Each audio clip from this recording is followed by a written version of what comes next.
A very good morning, students. I hope everyone is in your good health and all of you are doing well. So, today we're going to start our next chapter of our chemistry portion, that is chapter 3, metals and nonmetals. This is an easy yet an important chapter, and you are very familiar with the term metals and nonmetals because we have been studying about this since our smaller classes. So, metals are those elements which are shiny, which are lustrous, which are hard, they are malleable. All these properties you already know because all these are the physical properties which we have been learning from our younger classes. So, in this chapter, basically, we will be learning about the chemical properties of metals, that is, how do they react with different substances and how are they extracted. So, the first definition of metal would be the elements except hydrogen which forms positive ion by losing electron. This also we have learned in class 9 that metals always lose their electrons as they have either electron 1, 2 or 3 in their outermost shell. So they donate their electrons and acquire positive charge. Example here, this is sodium and it will just lose its one electron and it will acquire a positive charge. That is why it is called as positive ion. And potassium also will donate its one electron and will acquire potassium ion, that is it will become positive charge. And the aluminium will donate their 3 electrons because it has 3 electrons in its outermost shell, so it will become a positive charge ion, that is Al3 plus. Okay, so metals always donate the electrons and they acquire a positive charge, that means they form positive ion. Okay, so hydrogen it also becomes positive ion and it also become a negative ion, but hydrogen is not a metal. Okay, so just remember this, that hydrogen, though it becomes hydrogen plus ion in the case of acids, but it is not an metal. Okay, now non-metals. So the elements which forms a negative ion by accepting or by gaining the electron are called as non-metals. Example, oxygen, it takes 2 electron and it becomes a negative charge ion, that is O2 minus, or chlorine also takes 1 electron and becomes chlorine, a negative ion.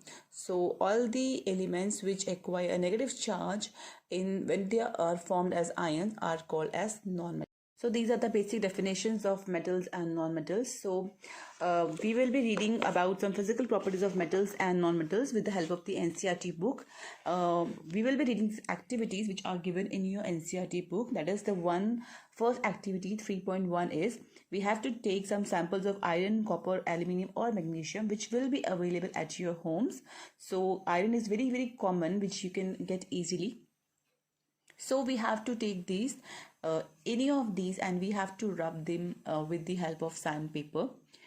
Sandpaper is a normal paper which has a very porous surface. That means like it looks like a sand on a paper you would have seen. So when you rub any metal surface with that sandpaper, it becomes so smooth. So it is a property of metal that metals are very shiny. They will become shiny and smooth and lustrous when we will rub them with sandpaper. So this is activity number 1. Then activity number 2 is that you have to cut small pieces of iron, copper, aluminium and magnesium. So whatever you can get, you will just try to cut them with a knife. So what you'll see that you will not be able to cut those metals with the help of knife because metals are very hard.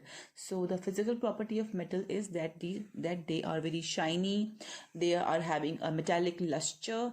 The other property is that they are very hard and they cannot be cut, but there is an exception, that is potassium and sodium are the metals, are the alkali metals which are very soft and they can be cut with the help of knife, but rest of the metals are very hard and they cannot be cut with the knife. Okay, so these are the physical properties of metals.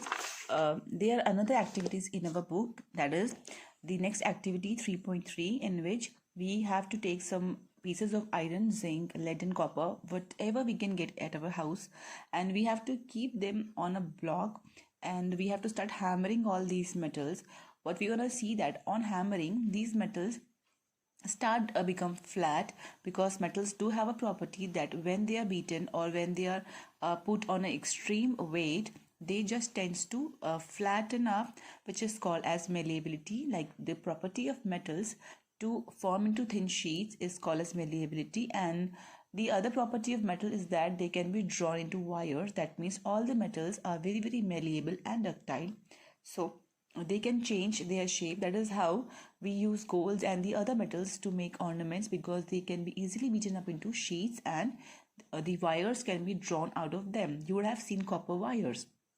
So because of the property of metals, they can be beaten into sheets and drawn into wires. So the next is activity 3.5. In this activity, we have to take any aluminium or any copper wire whichever is available at your houses. So please don't perform this actually. You can just read this here. We have to take a stand and we have to join that wire with the help of a clamp on the stand, and below it we have to take a spirit lamp or any candle. We have to just burn a flame below the wire, and here at the end of the wire we're gonna keep any wax. We have to paste any wax, or we can just attach the wax. I hope you know what is wax. So we have to attach the wax with the help of a pin. So what we will see that after the heat has been given to the wire will start heating up and the wax will start melting down. That means the fire which we are giving at this end is producing the heat to the last end of the wire. That means the heat is transferring from one end to the other end. That means metals are the good conductor of heat. So next is about the electrical conductivity. We will have to take a battery, a circuit and a bulb. So when we attach the circuit with the battery and the circuit is closed, the bulb will be glowing. But when we'll cut the circuit, the bulb will not glow because the circuit is open now. So in this cut end, we will be keeping any metal of our own choice. For example, we keep any iron nail. We attach an iron nail to this. The circuit will be closed and the bulb will glow, because metals are a good conductor of electricity. So all this property which we have been learning since our previous classes, all these you already know. So these are the physical properties of metal. That is, they are shiny, they are lustrous, they are hard, they have a high boiling point, and they are a very good conductor of heat and electricity. They are sonorous. That means whenever they are beaten, they made a ringing sound. They are malleable and they are ductile. So this is about the physical properties of metal. Now coming to the physical properties of non-metal, that is, they are just the opposite of metals. Like metals are very hard, so non-metals are not hard, they are soft. Metals are very very sonorous, they are very very malleable, ductile, but non-metals are not ductile, they are not beaten into sheets.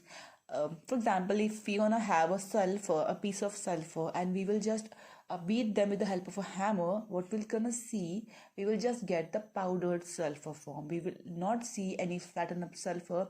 That means sulfur do not tends to get into thin sheet. It is not malleable at all. Many different properties of metals as well as non-metals, but there are always some exceptions. Like all the metals are very very hard, but sodium and potassium are not so hard. They can be easily cut with the help of knife. And all the metals are solid at room temperature except mercury, because it is liquid at room temperature. All the metals have highly boiling point, but this gallium and cesium written in your book, please go through these exceptions. They are really very important. You have to go through these exceptions. So gallium and cesium have very low melting point. Like if you will just keep, or you'll just place them on your arm, they will start melting. So they just start melting at a very low temperature. Iodine is a non-metal and it is lustrous. So we have read that all the non-metals are not lustrous, they are not shiny, but iodine being a non-metal is lustrous and shiny. And carbon here, so carbon is a non-metal and carbon exists in three different forms, and the existence of carbon in three different forms is called as the allotropy, and the three different forms of carbon are called as the allotropes, such as diamond, graphite and Buckminster fullerene, which we will be reading about those properties in our fourth chapter of our chemistry portion. So carbon being a non-metal exists in three different physical forms. So allotropes are basically those forms of of a same element which possess different physical property but same chemical property. So since they have different physical properties, so the appearance of all these three allotropes are different. They have a different structure and the appearance is also different. So diamond being a non-metal, and as we have read that non-metals are not hard, but diamond being a non-metal is very hard. It is almost the hardest element um, on earth. So diamond is an allotrope of carbon which is very hard, but graphite is an allotrope of carbon which is very soft. It can be cut with it's very easily broken, but graphite is lustrous, and graphite is the only non-metal or is the only allotrope of carbon which conducts the electricity. So there is an exception. Okay, just remember that. Then the alkali metals such as lithium, sodium, potassium are soft and they can be cut with a knife. So moving to the next activity, here is we have to take magnesium ribbons and some sulfur powder. So we will be having magnesium ribbon as metal and sulfur powder as non-metal.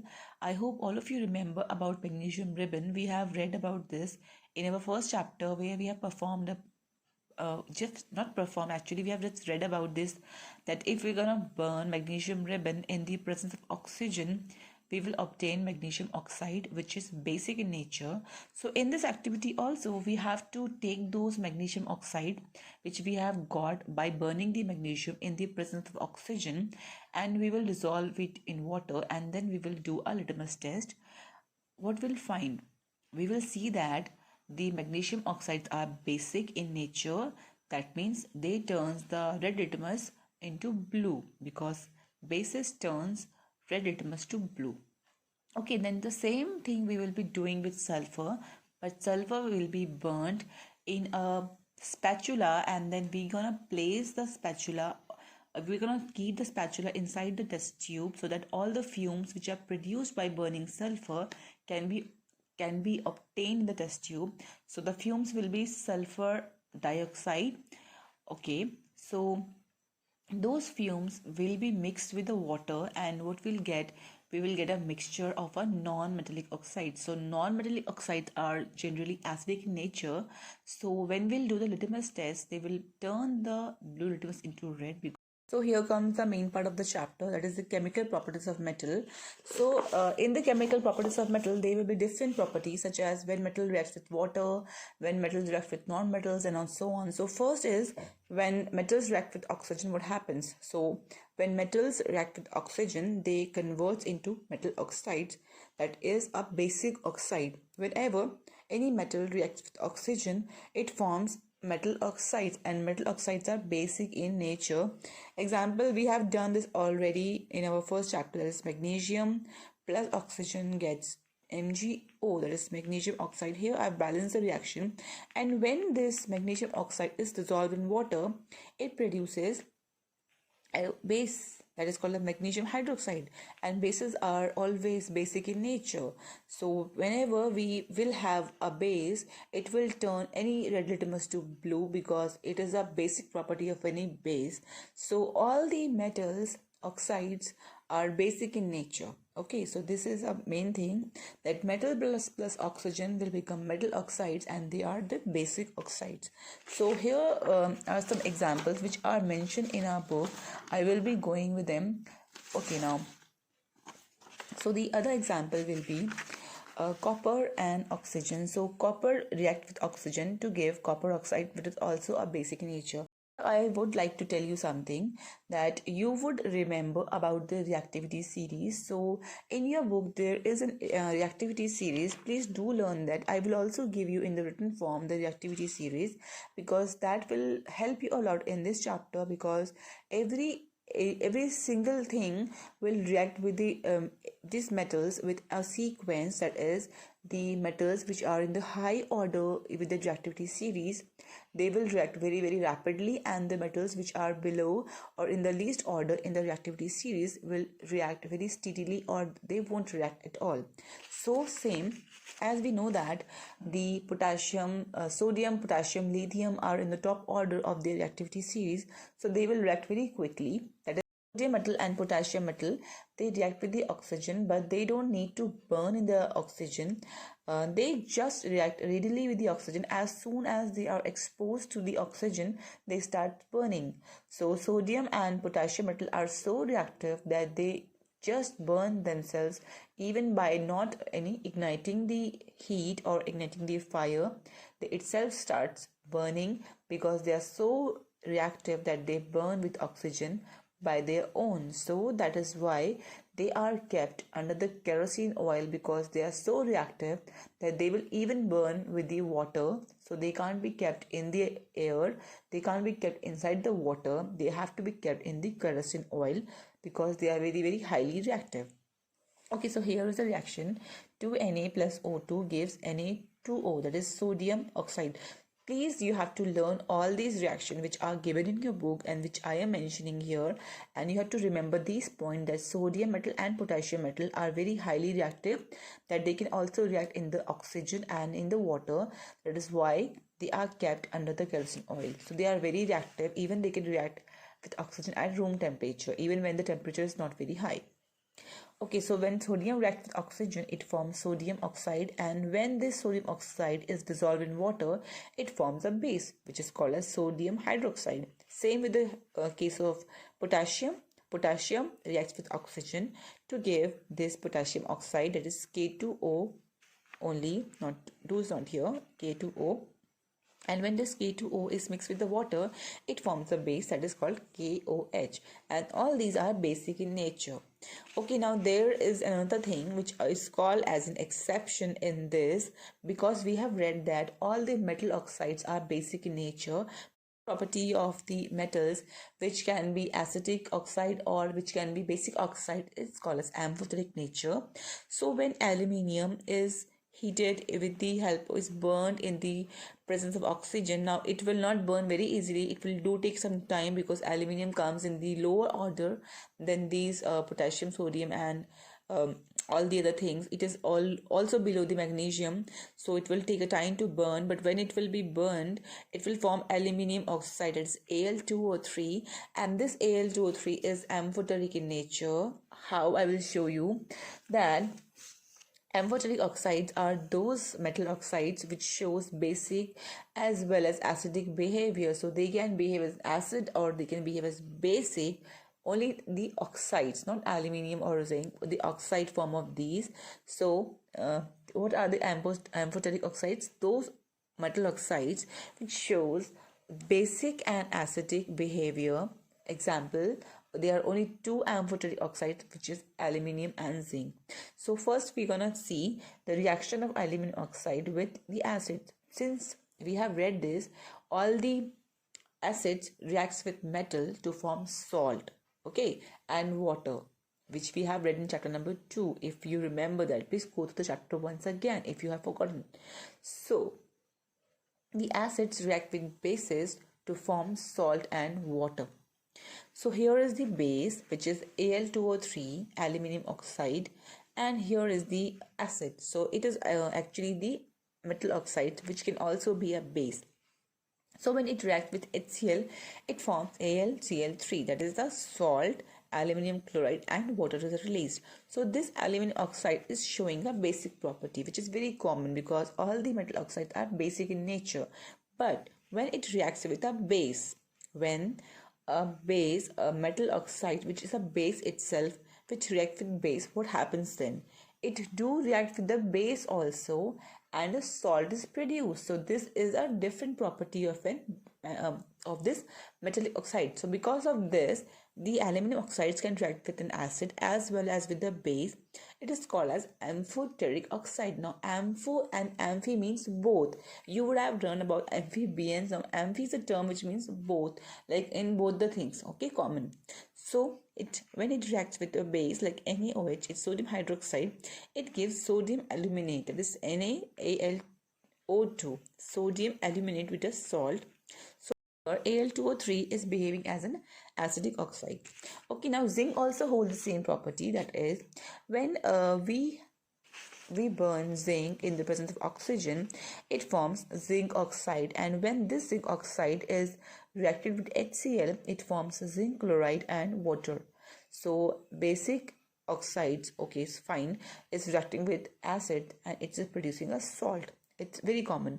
But here zinc react with NaOH, which is a base, and produces a salt called as sodium zincate, which is Na2ZnO2, sodium zincate and water. So this is a acidic behavior of this metallic oxide, which is called as an amphoteric behavior. So amphoteric oxides are those oxides which show basic property and acidic behavior. Both are called as amphoteric oxides. Okay, so the next is iron metal. Now iron metal do not burn in the air, it do not burn in the air actually. So some iron flings can be burned in the air at a very high temperature, but iron generally do not burn in the air.